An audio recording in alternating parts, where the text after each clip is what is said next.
Hey guys, welcome back to another episode of Raising the Standard. I am your host, Josh Kachadorian. This is Leadership, Mindset, and Development for the Kingdom Man. I'm also the author of the book, The Standard, Discovering Jesus as the Standard for Masculinity. Now, today is a special episode because about a year ago, I sat down with my good friend, Joseph Wilson, who has his own podcast, and he interviewed me on the feminization of Christianity.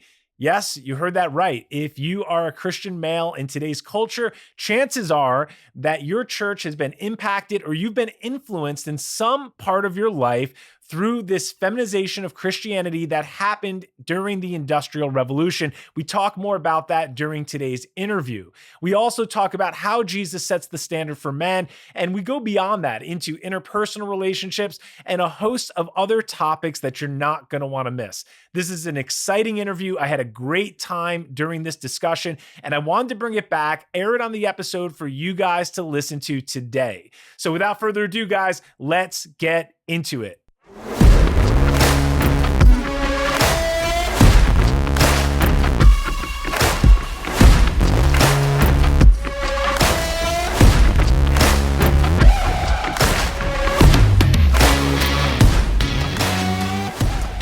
We're going to begin officially, okay? And then we'll get into this thing. So great to have you guys on here. Welcome to the Fuse Life Podcast, episode 80. And my guest tonight, this afternoon, is an amazing man, a man who I have tremendous respect for. I had the privilege of meeting him now probably around 3 years ago by accident, but not accident.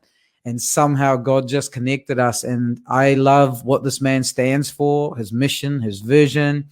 But most of all, I love his heart. And he is the same man on the stage as he is behind the curtain. And that's a big deal to me. So I'm super privileged and honored to have Josh Kachadorian with me today. Josh, thank you so much for joining us. Joseph, it's an honor to finally be with you on this platform. Love it, bro. Love what you're doing. Yeah. We go back now. So thanks for the words, and a lot of love for you, and what an awesome story the way we met. So you lead, I'll follow. Yeah, well, I ended up in California for a conference, a business entrepreneurship conference, and one of the afternoons, I just see this man walking past, and I was like, oh, this guy works out. Reminded me of Bill Phillips. I don't know if you guys know who Bill Phillips is, and from EAS. And I don't think you ever told me that. That's news to me. Yeah. I mean, is this streaming okay on your end? It looks okay. Everything's fine on my side. Yeah. Cool.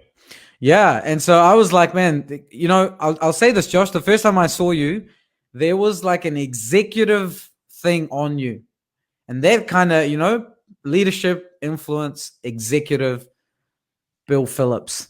So it was really cool I ended up talking to Josh and inside what would you call it? The room where we all got to eat food, the VIP room. Yeah. Yeah. And it was awesome. And since then, man, it's just been deeper. I got to hang out with Josh in Pennsylvania. We walked the streets of New York. You know, it was a great experience that day and that 3 or 4 days at his house. And here we are, man. You know, we actually logged a lot of miles together. Where did I pick you up? Man, I'm was it? A bus station, I think.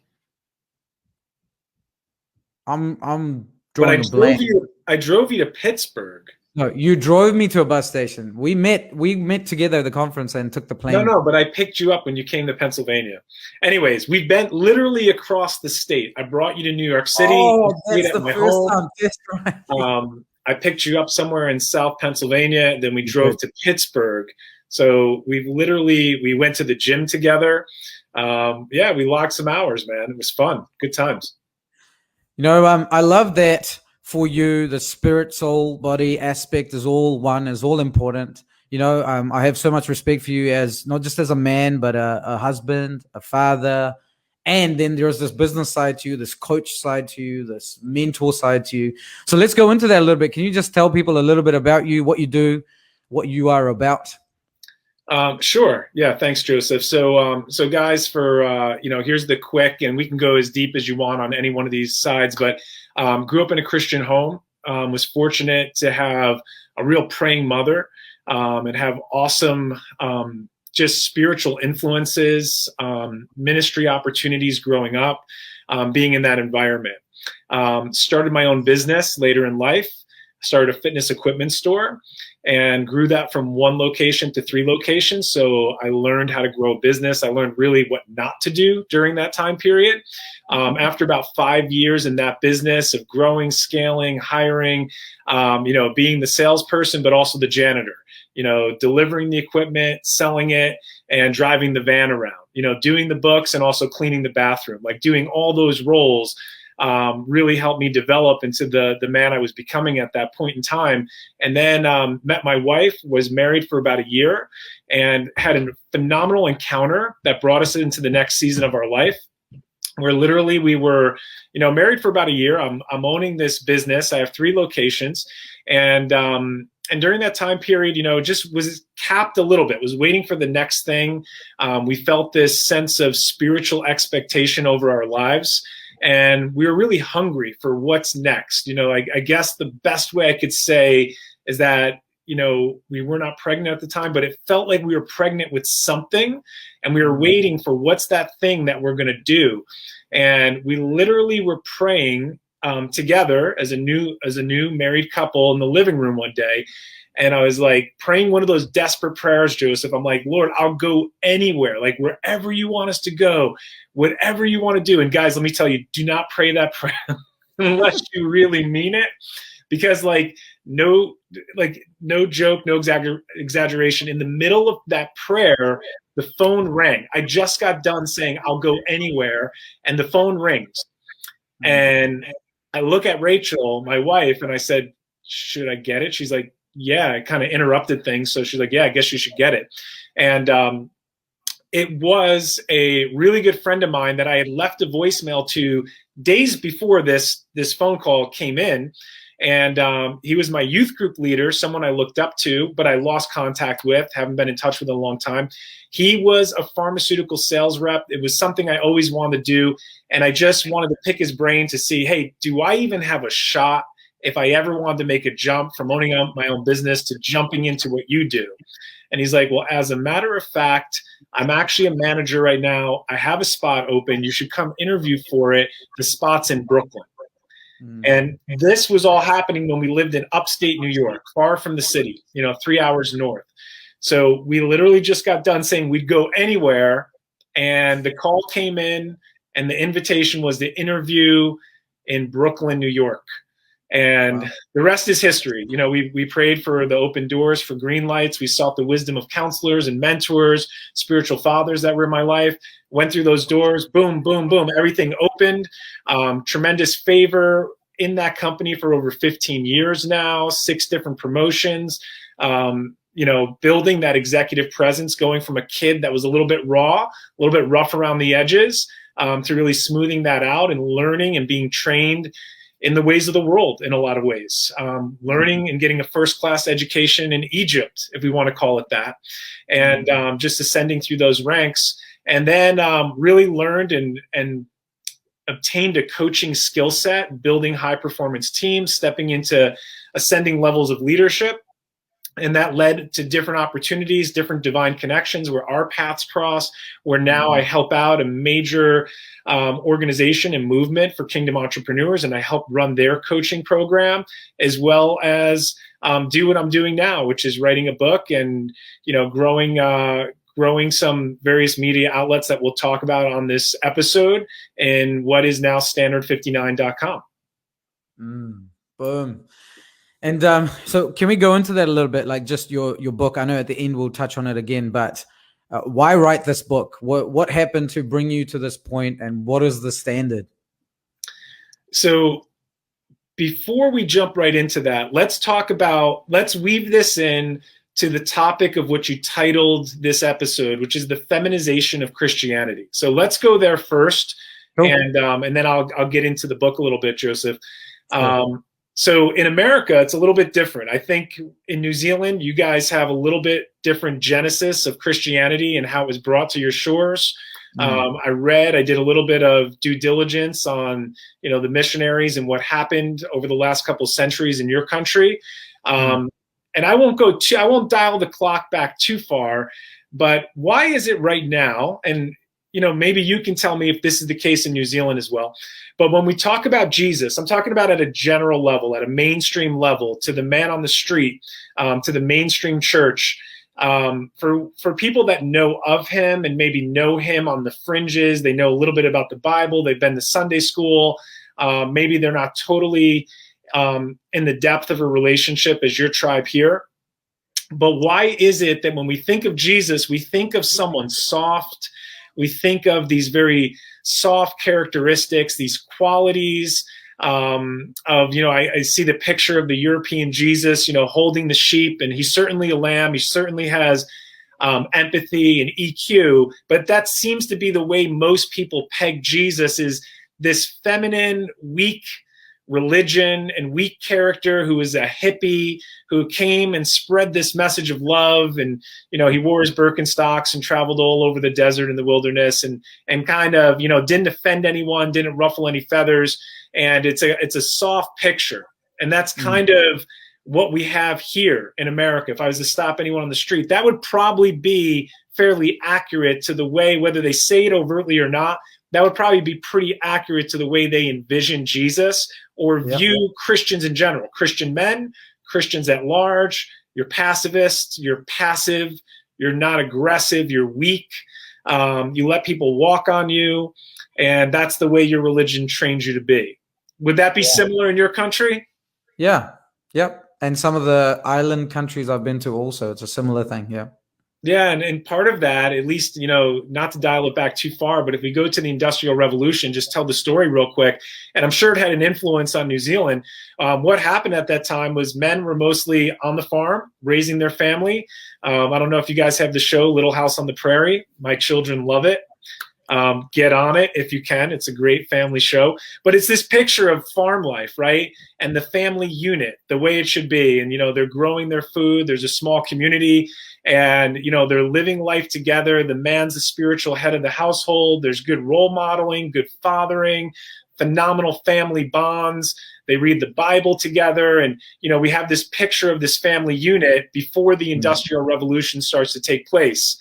And as the world becomes industrialized, as factories come onto the scene, as men get new opportunities to travel to the city and go to work, they start to leave that farm, they leave that household, and they leave that spiritual fathering and that spiritual parenting to their wife as they go in, and they now become a little bit more worldly, hanging out with the guys around the water cooler, working their job, with their tools and building and expanding America and expanding all this age of civilization that brought on this Industrial Revolution.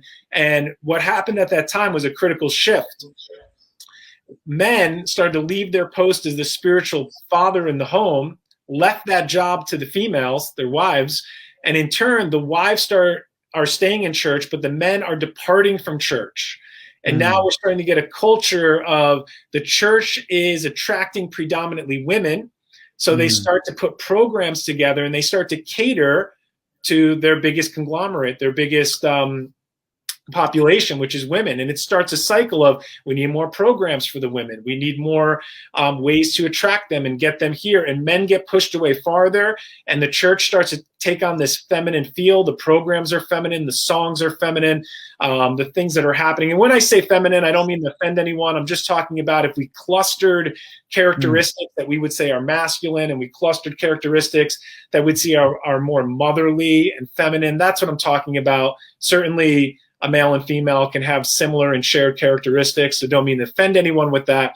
But what we have is this church goes into a cycle of now creating programs, drawing women, catering to women. It goes on and on and on, all the way to the present day society, even the church I grew up in, where you go into the pastor's office, from the color of the carpet, the colors of the walls, the decor, the flower arrangements, the paintings on the wall, a little bit soft, a little bit on the feminine side, not something that you really want to invite your buddy from the gym or your buddy from work to come to that church and let them feel at home.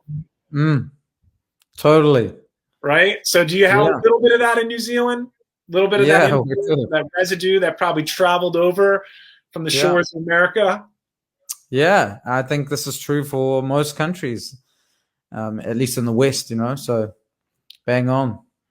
Yeah. So I'll bridge it to the book right now. And I wrote this book. It's called The Standard. So you asked a little bit about the genesis of this. So with the feminization of Christianity and with this picture of a soft, feminine Jesus, and also I'm going to tie in my background, climbing through the ranks in corporate and learning leadership and seeing the way the world does things and being trained in some of the best certifications and the best trainings on what leadership is and things that I wasn't necessarily getting in my church culture growing up as well. I started to read the Bible a few years ago with a new lens, experiences that I now had in my 40s that just weren't there in my 20s. They weren't there in my 30s. You are who you are in that moment of time. All your experiences, the lens, the perspectives that you gain shape your outview today. You are today based on these cumulative experiences. And I was seeing Jesus in a new light. And I never set out to write a book. I never said, wow, I think I'll write a book. I'd love to be an author. I just started to journal, and I just started to see some things about the way Jesus was leading teams. I was seeing things about the way he was organizing. I was seeing things about the way he led men. And I just started to take note, and I started to journal. And then, I don't know, halfway through, I was like, I think I got something here. Maybe this will be a devotion. Maybe this will be something. And it led me on this journey of a couple years. Just being disciplined with my time management. I have 3 children. I have a full-time job. I have side projects. I have an awesome wife. I support her with her multiple businesses, and finding time to write and get this message out, and then waiting on the Lord and asking the Lord, when is the right time to release this? And I felt that release in 2020. Man, that's so good. Just before we go deeper into the book and parts of the book and this thing here, how do you view, like we talked about the feminization, what's happening, catering to the women, but yet a lot of the leaders are men. A lot of the leaders are male figures. Can you talk to that a little bit? Like how, like it's a bit of a, I don't know, dichotomy, paradox, whatever. Yeah. Yeah, if we go back to that same time period that I referenced, that Industrial Revolution, the men that were attracted to ministry and the men that were in the pulpit, they weren't your manly men. They weren't your typical, masculine man like the husbands of the wives that attended those churches. The men that chose to go to theology school and that became pastors, they were a little bit what we would probably call less than masculine. And this is also a reason why the men didn't want to go to church. And these men had to be very skilled at catering to the women. They had to have discussions and counseling and do all these ministries that cater to women. And they're the ones that also perpetuated this, right? Present day, I don't think we have that issue as much, thank God. With the rise of larger churches, mega churches, with just the present day we're in, we're seeing a lot of that reverse. I think men can be men more now, and we found different ways to attract men and be authentic and have a genuine expression. But what I was doing there is I wanted to go to the root of it, Joseph. Why did we get this way?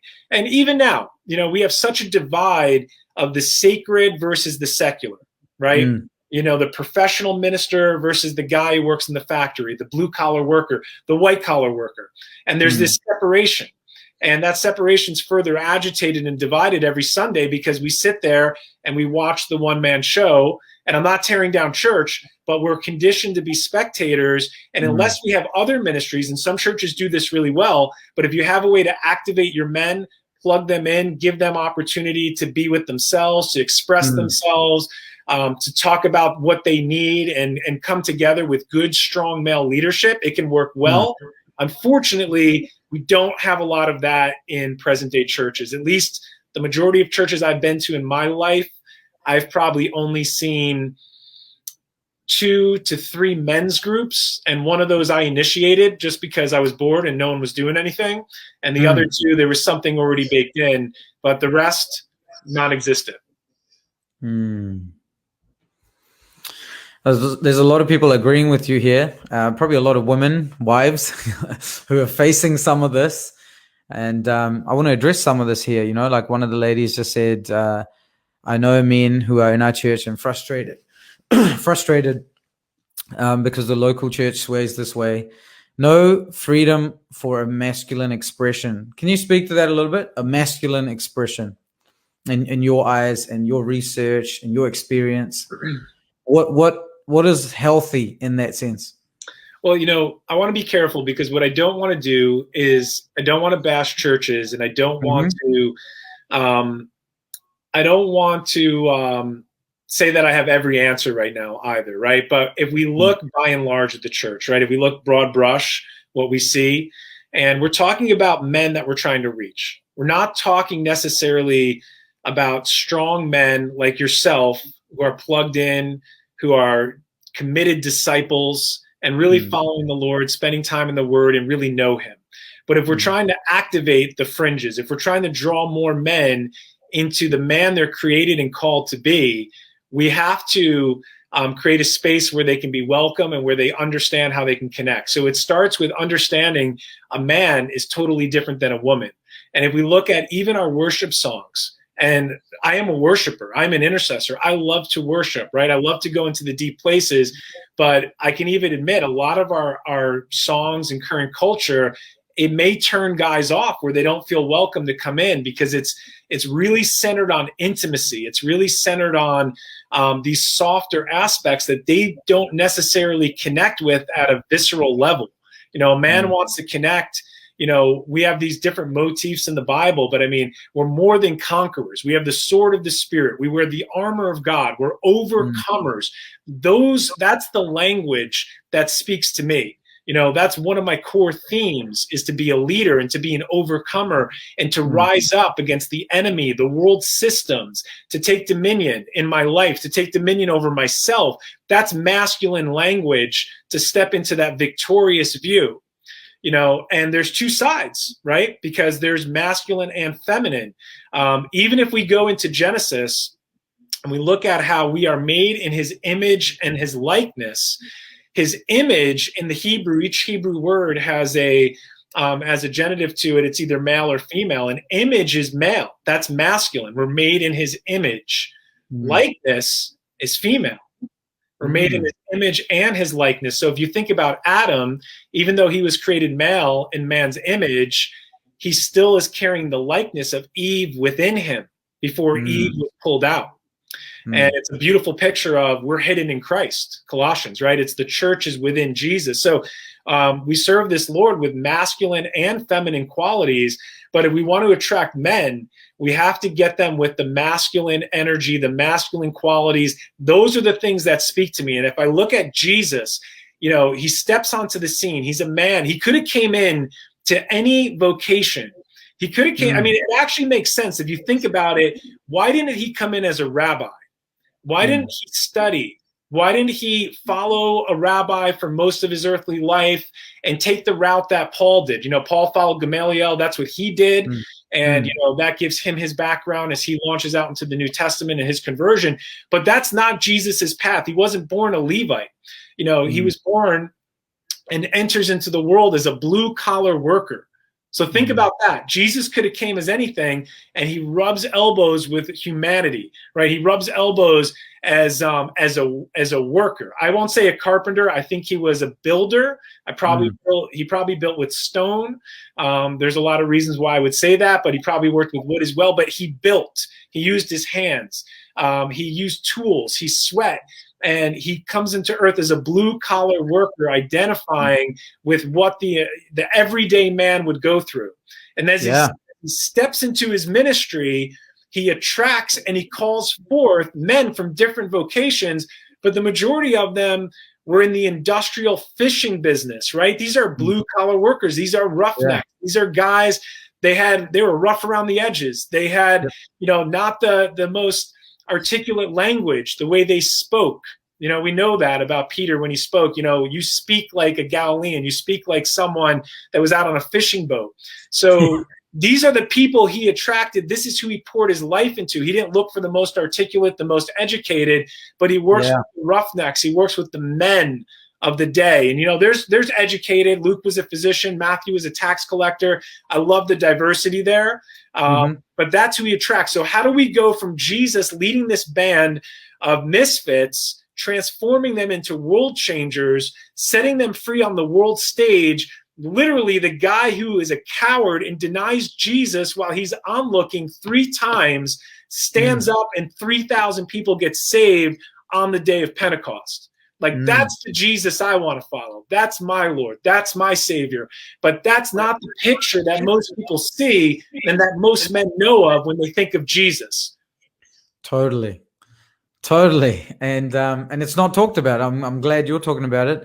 And I know before we mentioned how some churches do touch on this, but I've never seen it. I've never been in a church where they've touched on this. And even the men's groups or the men's nights, they always are sandwiched. You know, it's like there's a bun and there is a bun and there's a little bit of something manly, but then the bun covers that, you know. So, I mean, in your book, you have these frameworks. Can you touch on just lightly on what the frameworks are? And then maybe we could go into 1 or 2 of them. Yeah, sure. So Joseph, what was basically, unveiled to me as I was writing this, and it's not all rah masculine, like let's go conquer the world. It's really looking at Jesus in the full dimensions that I saw and that I noticed, I observed.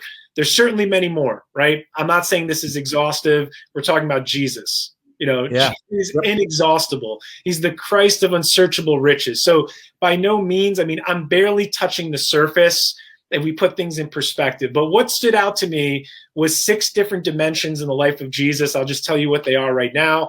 And the Lord just downloaded a symbol for each one. I partnered with an artist who drew this symbol for each section of the book. But section 1 is self-mastery. It's the way of a disciple. It's taking control and taking dominion over yourself.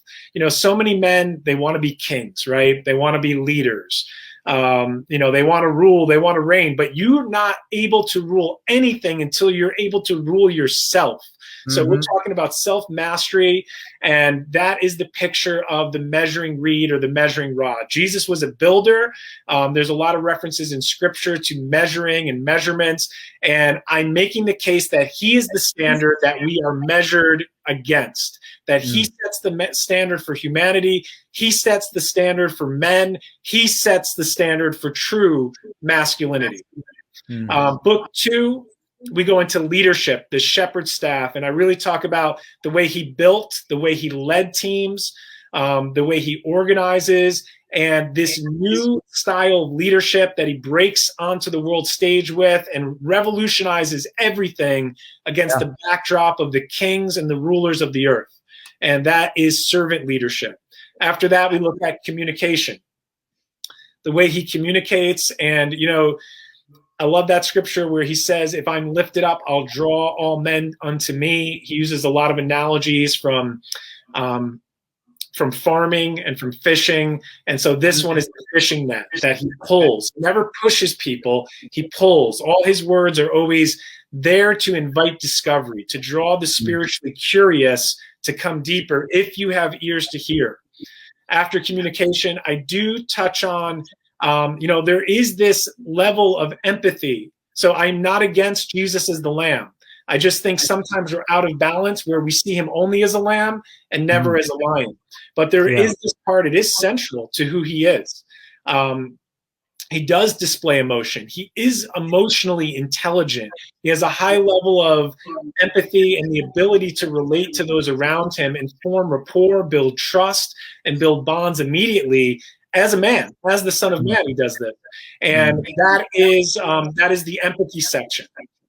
And then, of course, I need to touch on the thing that I think's been missing the most, which is confrontation, which is the sword. The way he brings a confrontation to the Pharisees, the way he can walk into the temple, seeing injustice, flip tables, and make a way for people that never had a way before. And then lastly, I wrap it up with love, which is the summation of his character. And that is who he is, the fabric of his very being. God is love. And it's a call for men to come back to the Lord or to pledge their life and their allegiance to the Lord and his kingdom if they do not know him. And they were drawn to this book. Man, that is so good. Guys, I've put the link up there. We're going to talk a little bit more about it just towards the end of the podcast. But the link's up there, which you can share with your husbands and other men that you know. We're having some ladies talk about different men and experiences they've had. So Just to touch on a couple of these things here, these frameworks, if you want to call them that, Josh. Sure. You talked about self-mastery, and that's a big one. Can we go into that a little bit? These days, the personal development space is obviously going crazy, right? And in Christianity, traditionally, we've seen a lot of spiritually strong men, but then relationally maybe not that strong, or physically never took care of themselves, or it wasn't really thought of as important. And so there are men who have almost had to separate their identity because they're a church guy, but then when they go to the gym, they're not going as a disciple necessarily. Can you talk on that? Because I've seen your muscles and I know you do it all. So let's go into that a little bit. Let me drop my thesis on you, okay? I'll drop my thesis. This is what I'm operating from. All men are created to be leaders. That's the way we're created. That's our design. It's in our very DNA. And if we look at the self-development industry, if we look at this, and this is really a racial trait of the human race, it's latent within our DNA that we want to build, we want to conquer. It's why we climb mountains. It's why we build companies. It's why we want to scale. It's why we want to always go to the next thing, and we're never satisfied. There's something bigger. There's something better. There's something new. There's another hill to climb. And that's part of our DNA, the way God designed us. Although because we're fallen, and when that's unredeemed, it expresses itself in a lot of wacky ways, right? In a lot of ways that are perverted, and dominion turns into domination over people. And, we know what happened because sin entered the world. It really takes man on a different trajectory and a different course. And that can put us on these pursuits of always trying to better ourselves without the Lord, right? And that's really what self-development is. I'll do it for myself, by myself. I want to get better, competition, spirit of excellence, but all separated from your true design and the Creator, which leads nowhere, right? It's just a fruitless endeavor.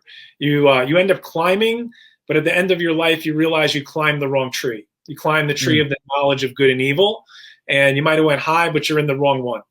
Or you built, but you built with the wrong materials. We're going to all be evaluated by what we built with, whether spiritual substance, gold, silver, precious stones, or wood, hay, and stubble. And I like to say that wood is good for building. You can build amazing things with wood. You can build powerful structures, businesses, companies, ministries, churches. You can build a lot of things in your own willpower that are good, but not necessarily were from the Lord, or that was His vision for your life. Yeah. Well, you were going to drop the second half of that thesis. All men are created leaders. Yeah, thanks. And the other part is, but not all men lead. But not all men lead. So we don't know how to lead, either because we were fatherless, because we're not submitted to the Lord, because we're lazy, because we deflect, because we try and skirt out of our responsibilities. So if you want to be a leader, it really starts with leading yourself. Everyone wants to be a king. Everyone wants to take dominion. But the thesis is this: you need to take dominion over yourself before the Lord can entrust you with anything else. So if I look at 3 spheres of leadership, number 1, I'm called to take dominion over myself. I'm called to lead myself in what we're calling self-mastery, my natural man, letting my spirit man rise into that place of ascendancy over my soul realm, putting down my carnal appetites of the flesh, and letting my spirit man govern in union with the Holy Spirit. That's self-mastery for me. And then leading my family. So if you're a husband, aspiring husband, you have children, or you don't have children now, it's then leading your family. That's part of my core DNA. That's one of the reasons I'm created. Family's an expression of God. It's an expression of His church. There's different analogies: a bride, a building, a family, a body. And a family is our expression of where we can govern in the home, in a servant leadership style. And then lastly, that last level is my sphere of influence. So it's myself, my family, and then my sphere of influence. And that has to do with my vocation, my work, who I interact with. And I believe that can enlarge based on your calling and based on your stewardship. If I'm a good steward with what God places in my hand, it's just a biblical principle. It's a principle of the kingdom that will increase to the level that He's placed within me. Awesome, man. Come on. The other dimension I wanted to touch on, or the framework, was confrontation. Confrontation is not popular. And just personally, I've had a lot of experience where people would rather not get into a subject, not talk about things, and lose relationships or risk cutting off relationships over a hard conversation or healthy conflict. Can you speak to that a little bit? Well, I mean, now we're going into interpersonal territory, and Joseph, I think this is just a hallmark of good relationships that are healthy, where we have to be able to disagree, or if we see things differently, it's okay to pick up the phone or to visit someone and say, hey, let's talk about that, versus skirting it, right? It's especially in the day and age we live in now, right? Everything's over the internet and social media. It's easy. I mean, people are leveling comments and jabs and remarks that they would never say to your face or never say in person. I know you've been the recipient of some of that from people you don't even know. And then that doesn't matter as much. But when we talk about people we know, the responsibility to really know how to deal with confrontation. So this is one thing I think every real relationship is going to be tested, right? Happens in marriage, right? You do not get along with your spouse on every single subject every single time, but that's how you become stronger. And I've noticed it happens in friendships, and specifically with me, my male friendships have been tested. There's things that a friend of mine might do that might trigger me. And how do I respond? I have an ability to control and to decide how I'm going to respond to that.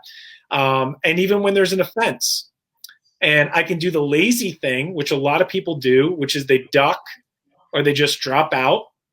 That's happening right now in my life. Someone dropped out, and I'm trying to reach out and let's discuss, let's talk, right? But there's this other thing where my best relationships, and ones that maybe have been on the verge of I don't know if this is going to be a lifelong relationship or if this season's passed, but because we had the difficult conversation, it brought us into a place of a much stronger relationship. So I think all relationships will be tested, right? And when that relationship is tested, if you can graduate to the next level, that's true friendship. That's so good. So when you look at confrontation in the sense of how you wrote it in your book, and Jesus flipping tables and calling things out, today you're going to hear so much happening in media, calling out the government, people that love their guns, especially in your country, right? Like there's this almost like this extremism going on, right? I don't know if you want to go there, but I just want to get your view on this and the church or believers' response to this. Where on one side we're like, well, we need to get aggressive and get after it, or on the other side it's like, that's not our territory, we shouldn't talk about it. What are your thoughts on that, and how does confrontation appear in your book, like some of your study on that? Yeah. So first of all, we have to understand that Jesus is a man of truth, right? He's always going to stand for truth. He is the truth. He's the way, he's the truth, and he's the life. And so he cannot do anything that's contrary to his nature. So the truth is always there. And that really is what drives confrontation, is because he's truth and he has to bring the truth onto the scene. And he's also courageous. He doesn't shy away from a confrontation, specifically when it has to do with an injustice, someone being taken advantage of. And that's where we see a lot of when he makes moves, when he calls people out, when he takes on the Pharisees in view of the public and takes them to task in front of everyone. It's enormous courage that he's exhibiting, but it's also truth, and it's all for the purpose to bring liberation. So there's a motive when he displays the truth to set people free. So let me dial back for a moment to what you said about, in our nation and hey, just because something's true, do I have to do it? Or do I have to say it? Does it need to be said? Here's 3 questions you can always ask yourself. Does this need to be said? Does it need to be said by me? And does it need to be said by me right now? And the answer is not always yes, even because something's true. So, we have this paradox where Jesus speaks truth, but he moves in the will of his Father. He only does what he sees his Father doing. So I don't have to be this warrior that's always looking for a fight. I don't have to be this tough guy with a sword, and just because I have a sword means I have to use it every single time I can use it. So good. Right? There's a lot of restraint. This goes back to self-mastery. Being a disciple is really the way of discipline. And Jesus is a man of restraint. He's a man that knows when to speak. We have a lot of parables about the rich man knows when to pull out certain treasure, when to keep other things down. We have proverbs about, how not to promote yourself. There's a time to speak. There's a time to be quiet. So I don't feel compelled to always have to speak unless I'm told to speak by my Father, because I'm in relationship and I'm in submission to his will as a disciple. So I stay in my lane until I'm called to go out, until I'm called to say, now I feel released to say this or to bring this truth or to correct something. But I'm not going around looking for a fight to pick, and that's not necessarily what Jesus did either. Yeah. Very strategic, very in line with his Father's will as the will is unfolding over these years of ministry, to make moves when he's called to, and always in alignment and in submission to his Father's will. So good, man. So good. So let's assume that there are men who are going to watch this, who are watching it, and there are two types of men. Let's say there is one man who has been going to church, has done all these things. He's been in leadership, been in ministry, and now listening to you is starting to realize, man, I have shut down a part of me. I have forgotten this part of me where I used to love going into the woods or the bush and, maybe hunt or maybe do some things and find encounters with God there. I've shut myself to all of that. And they might now doubt some of their masculinity or doubt some of where they're at, after hearing what you're saying. What would you say to them? What kind of advice can you give to these men? Yeah, well, let's just acknowledge that problem, right? Because in our modern day society, we're not in touch with the earth necessarily, right? We're not walking the earth like Jesus did. We're not in the outdoors. We're not connected to nature as much. We're tethered behind screens. We have crazy responsibilities. Never have we worked as much as we work now.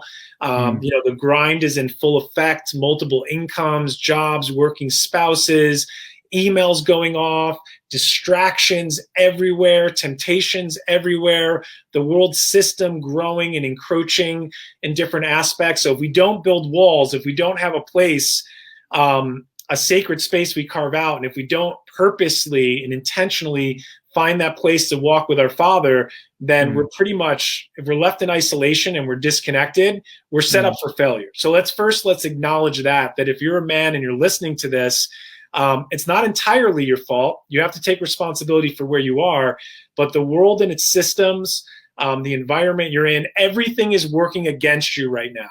The enemy, yourself, and environments. On top of that, we've made bad decisions, right? So it's this cascade of deflecting, skirting responsibility, becoming lazy. We have video games. We have every vice you can think of that pulls us into this mediocre cycle of just mundane living and not being fully alive. And how do we break that pattern? How do we step out of it? A couple practical things is you need to find an outlet. So let's just talk about it. You're a big guy about, spirit, soul, body, heart. Let's talk about the body for a minute, right? We are in the flesh right now, and we should be stewarding every aspect. This is another thing we've done in Christianity. We made everything so mystical and so spiritual that, the number one thing Christians do is like we eat, we don't take care of our bodies, and we just say the spiritual outweighs everything. But when I look at Jesus, that's certainly not the way he lives, right?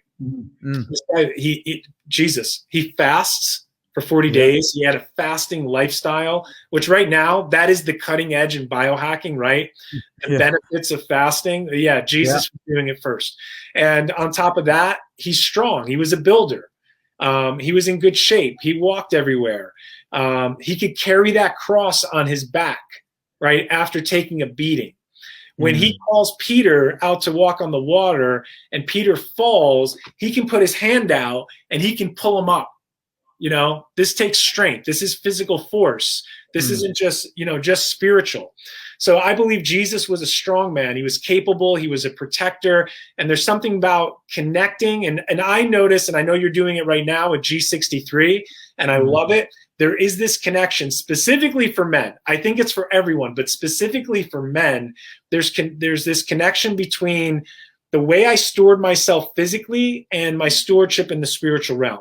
Because when I'm sloppy here, I'm sloppy here. When I'm strong and on point and I'm living that life of discipline and restraint, I have it in the gym, and it carries over and spills over into every area of my life.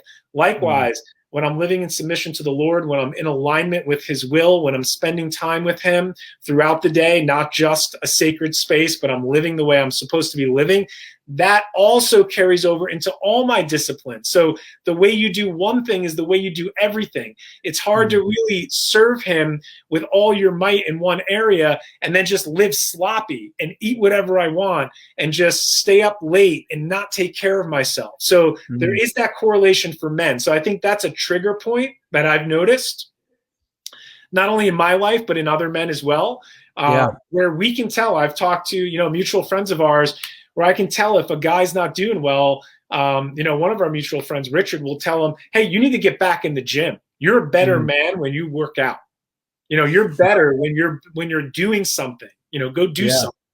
So there is that connection. I think there's also a connection with nature. We don't always have to be like this picture of a desert father who abandoned everything, and I got to go, put myself through some pain, or I got to be on my knees for an hour a day. We can do a nature walk. I know you're big on this too, Joseph. You can connect with God in nature. You can go for a walk, and the way you connect there is probably different than maybe the way even a female would connect. And there's something about that for men as well. So those are just two ideas. Those are two things to start to break out. But I think the key is avoiding isolation at all cost. At all cost.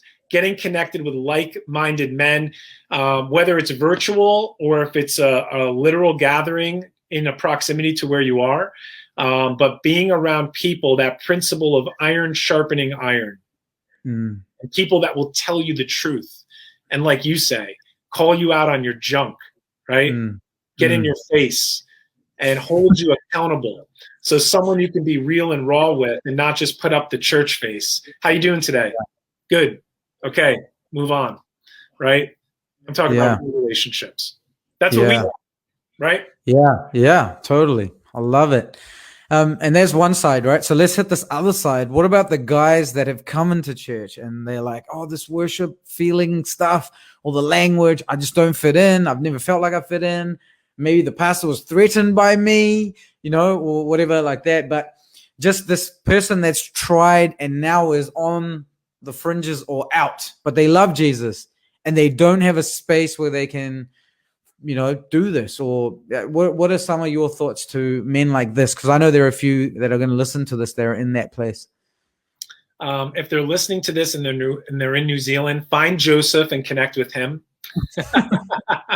But seriously, you have to find a place you connect with, right? And you have to be obedient to where the Lord tells you. So there's this balance, right? So find a place that speaks to you and a place where you can get fed, where you can receive, somewhere that you feel you can plug in. And if they're local, obviously I'm going to recommend you and what you're doing.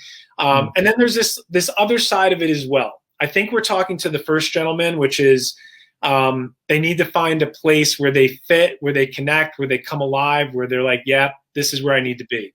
But I want to balance that with listen to the voice of God for you and ask the Lord, because sometimes the Lord, sometimes more times than often, will connect us with people or a place that rubs on us because that's part of his process in our life. So I want to be careful not to give anyone the easy way out and just say, find somewhere that's great for you. Like that's a good starting point. That's an operating principle. But ultimately, you need to come into this place where you pray, you commit your way to the Lord, and you ask him where you're supposed to be. Because I certainly have been in uncomfortable places, relationships, jobs, scenarios that made me who I am.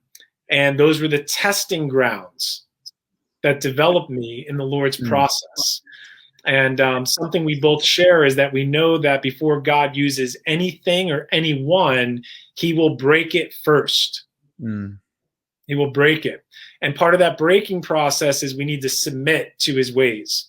This is not a popular message. You won't hear this in most mega churches, but this is the way the Lord operates. Yeah. And if you really want power, if you really want him to work in your life, if you really want to be submitted and you're serious when you say, I want your will for my life, then you'll submit to his process. And that is sonship, because a son knows how to be obedient. A son knows how to take discipline. And that's ultimately what Jesus models. He takes the hard way.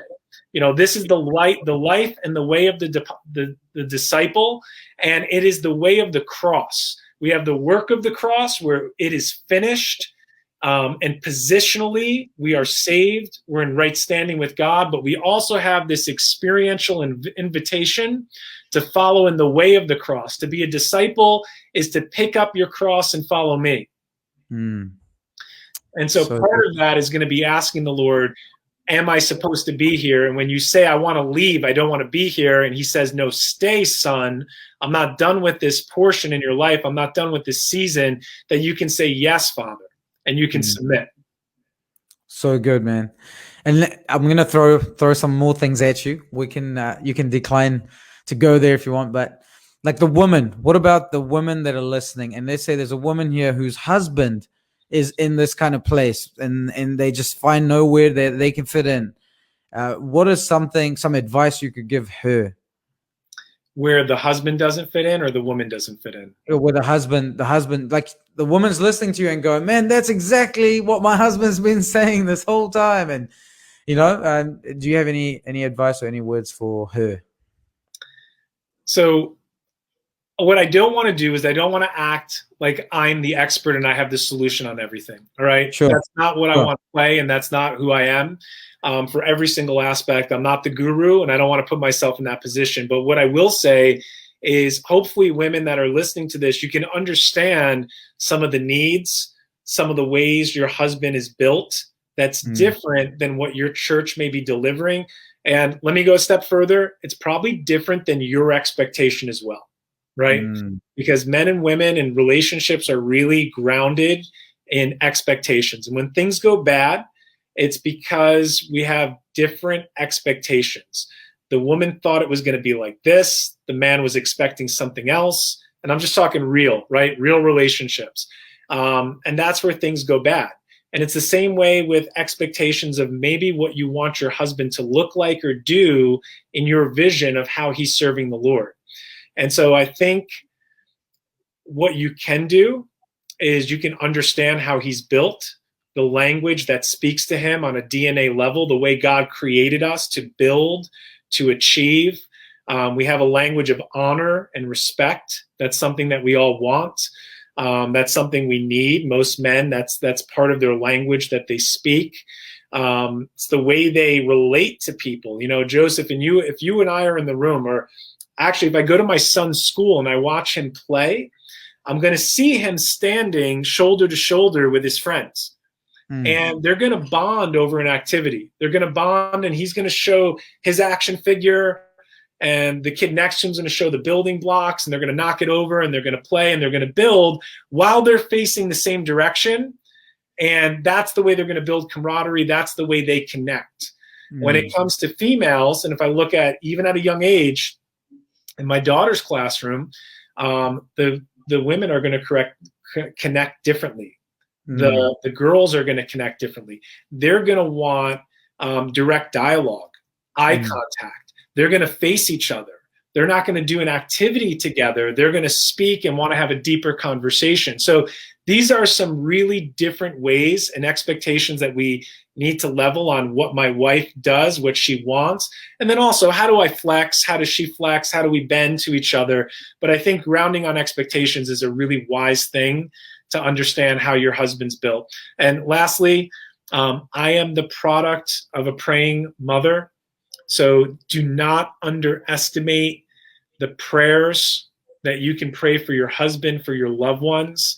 So You're doing massive action in the heavenly realms by praying, by releasing, by binding, and by taking authority, spiritual authority over situations and over attacks that come against men. So do not underestimate that for a moment. so good, man. Josh, you're a wise man. We got a question here. I'll put this question up. I don't know if you can read it. Can you see that? Oh, you highlighted it. Yeah. What is your opinion on how to develop good friendships? If, say, I'm wanting to pour into friendships and it's not fully reciprocated, or just building close friends, being tested, but being stuck in a season. Oh, man, this is a pain point. Oh, you got it on the big screen here. Sorry, I missed it. I was reading it on the side. This is a pain point. So let's just articulate this. And Joseph, why don't we tag team? You can tell me what you think of this as well. Right now, we live in a very self-absorbed culture, right? Everyone's so focused on themselves. It's harder and harder to have genuine relationships, conversations without people having self-serving interests. This is actually what I love about coaching, and I get to train coaches. I love a coaching approach because it's really focused on active listening, on uncovering, on deep, genuine interest, authenticity, vulnerability, and really good questions. And if I need to ask a really good question, I need to be a really good listener. And there's this quote, I think it's from Jim Collins in Good to Great. He talks about be more interested than interesting. Right? We all want to be interesting. What's the bio of your social? What's your latest message? What are you building? What are you doing? How do I attract, more followers or whatever that might be? And what about being interested in others? And that's really what I see Jesus do, right? This servant leadership approach where he gives genuine, totally zeroed in focus on the person he's speaking with. So to answer your question, it's tough if someone doesn't reciprocate, because I've had those relationships where I've tried to see if they're going to give back. Is there going to be a two-way dialogue? Is this going to be a monologue? And I'm sizing up, is this going to be one of those connections? And it doesn't have to be, all right? So set yourself free. Some relationships are not meant to be lifelong. Some are seasonal. Some have a bent where they need something from you, or the Lord wants you to pour into them or deliver your wisdom or mentoring for a season. And others, you need something and you're the needy one, and you've connected with someone that the Lord brings into your life for a season. I mean, I can think of those times. The Lord brought someone into my life, an older man, a wise man, poured into me. It wasn't necessarily two-way, but I got what I needed. And now I can do that for others. So it's discerning, what is this relationship? But ultimately, I can't force someone to be interested. And if there's just not a flow, it can only go so far. And isn't that the principle Jesus uses, right? Every parable, every time he reaches out to someone, it's always an invitation to come deeper, but not everyone takes it. So, he wraps the truth in a riddle just enough to see if you're interested. So he masks it from casual followers. So do you really want a relationship? Same way in a friendship. Do you really want to be my friend, or did you just want something? Because we can go deep if it's two-way, but if it's not, then, you'll get what you need, and that's okay. And learn how to just let go. Don't harbor offense. What say you, Joseph? So good. So good. I always come back to something a mentor of mine taught me. Love is given, trust is earned, and deeper friendships are built on trust that takes time, and that trust must be two-way. Love, I always see love as one way. Love is patient, love is kind. It's always believing the best, hopes the best. It's always going one way. But trust is a two-way bank account. It requires deposits from both parties, and you can't force someone, just like you said. I love what you said. And, you love people enough to invite them on the journey, but you love yourself enough to set yourself free when they don't want it, Yeah, and it's a big energy. It's a big waste of energy to constantly want something that you're not getting back in return. So you need to know when to cut it, because you're just going to harbor that, and it can really pull you down if you're always wanting to get something that's not there. So, learn how to step back and just say, what is this relationship? What is this for? Am I here to serve? Are they here to give something to me? Or is this a friendship for a season? Or is this a lifelong connection? So good. Man, this was amazing. We've already hit an hour. It's gone quick. Why don't you just tell people a little bit about how they can connect with you and what you're doing in the next week or two? Yeah, I got a couple things going on. Thanks for the opportunity, Joseph. So first of all, I know we have an international audience, so there's a couple things. If you do have access to Amazon, The Standard, this book, you can grab it on Amazon, the hard copy. You can get the Kindle. I just recorded the Audible. That should be up in the next couple weeks. Just has to go through processing with them. But I do have a major announcement. I haven't said this publicly yet, so I'll say it here. I have and I am starting a podcast, and that's going to be launching next week. And as part of the launch, it's going to be a podcast specifically on leadership development, leadership mindset and development for kingdom men. You know, women are welcome to listen to it as well, but it is catered more for a masculine audience. And a lot of things, what I'm going to be doing around this, if anyone's interested, I am going to be gifting. I'll do this for your audience here if they're interested. I'm going to be sending some details on how to do this, how to get access to it. But I'm going to gift you my book on MP3. So it's a digital delivery. So no matter where you are, you can get it. I narrated it. If you want to get that, the best thing to do would be to sign up on my list so I can send you the details. And what I'll give you in return, give it to your husband if you're a female. If you're a man, you know, please take me up on this. But a lot of guys wonder, like, where do I start? And what are the rules to the game as I step out into my masculine journey of following Jesus and wanting to be that biblical man that God's created and called me to be? So I created a document called The Map. The Map is 12 powerful biblical strategies that you can apply, implement, and execute in your life. I want to give that to you for free. You can get it at standard59.com, standard59.com. The reference there is to Isaiah 59. When the enemy comes in like a flood, the Lord raises a standard against him.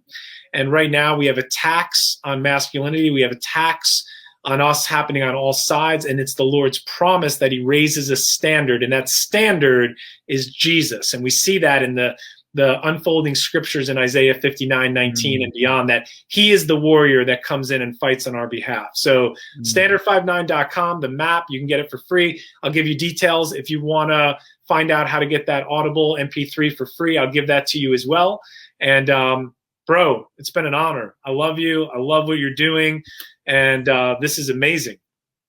I love it. This is awesome. Standard 59. I love that. Hey guys, I've put the link in the caption, so it's easy for you to find. You can go through there and you can connect with Josh on Instagram and also Facebook on his handles there. But Josh, I just want to say I honor you, man. I'm thankful for you. It's such a surprise that God brought this friendship how he did and what it is. And I know it's just the beginning for you. I honor your journey, honor your walk. You know, I can tell a lot by meeting a man's family, and I've got a chance to live in your house for a few days and see that firsthand. So I'm super excited for you and what you're doing and how this is going to impact all men in the kingdom, man. So thank you so much for joining us today. It was epic. Yeah, come back and visit. Come back to PA. But better yet, I want to come to New Zealand. Boom. You are welcome when you are ready. The gate is open. It's going to happen. It's going to happen. Boom. So thank you, man. Thank you, guys. Thank you for hanging out with us. Make sure to share this, pass on the link to your husbands. They're going to get a free audio book, which is amazing.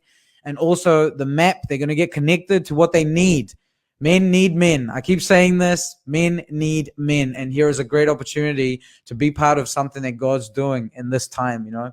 So thank you so much for being with us, guys. Josh, you can stay with me. But everyone else, we're going to say goodbye. Have a good day. Thanks, guys. Hey, guys, I wrote a book that went on to become a bestseller. It's called The Standard, Discovering Jesus as the Standard for Masculinity. I would love for you to get this. It's available on Amazon right now. But if you visit standard59.com, you can get the first chapter of the book for free. I want to give you the chapter called Jesus Has a Plan. And you need a plan as well. There's specific areas in your life that you will be attacked in. How do I know? Because Jesus was attacked in these areas as well, and there's a pattern to it. And I want to give you this chapter so you can see how Jesus effectively deploys a plan in his life and how he sets the standard for all men to follow, and why we need a plan as well. If you want that chapter, go over to standard59.com and grab it. If you want to get the book, you can get the book on amazon.com.